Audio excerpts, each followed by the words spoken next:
Hello mga Lods, mga Panyeros. Good afternoon. Right now, nandito kami sa tinatawag na Bonifacio and the Katipunan Revolution Monument. Nandito lang to sa panulukan ng may Taft Avenue ba, if I'm not mistaken.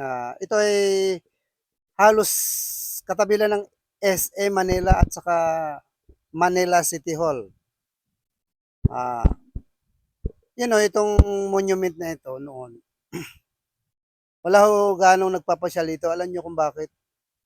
Ito ay puno ng basura, dumi ng tao, maraming mga dwellers nakatambay rito, nakakatakot dito magtambay. Mamaya madukutan ka pa, ma-hold up ka. Kasi sa likod niyang monument na yan, nandun na ginawang bahay na yan ng mga dwellers natin, mga tambay, may mga durukot pa, nandyan nakalagi. Pero ngayon, nung naging mayor na si Isko, ito ay nilinis niya, ni-refend, pinaayos, pinaganda.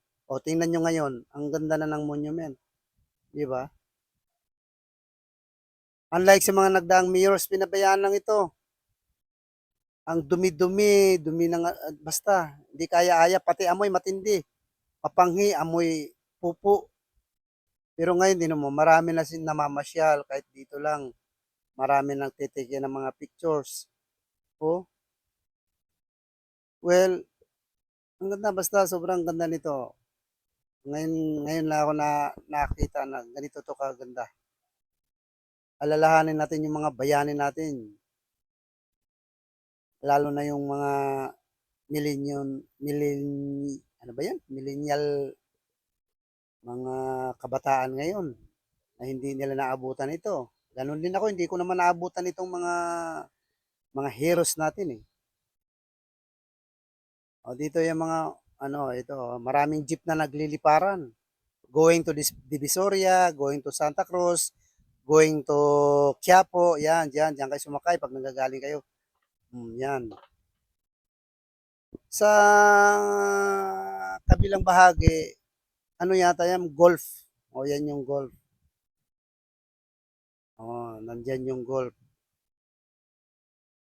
Nakakaaliw din minsan pag dito ka tumambay, marami ka nakakita. Medyo malayo ang tingin mo.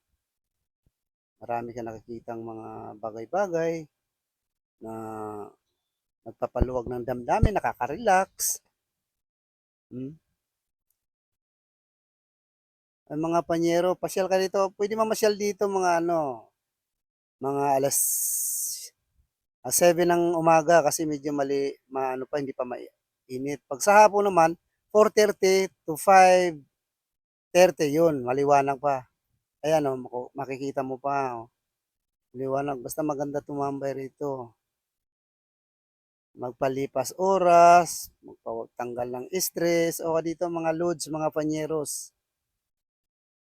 Sige mga loads ha, don't forget to subscribe and hit the bells para ma-update kayo pag may bago tayong mga upload ng mga video. Sige mga loads, sige mga panyeros. Babos!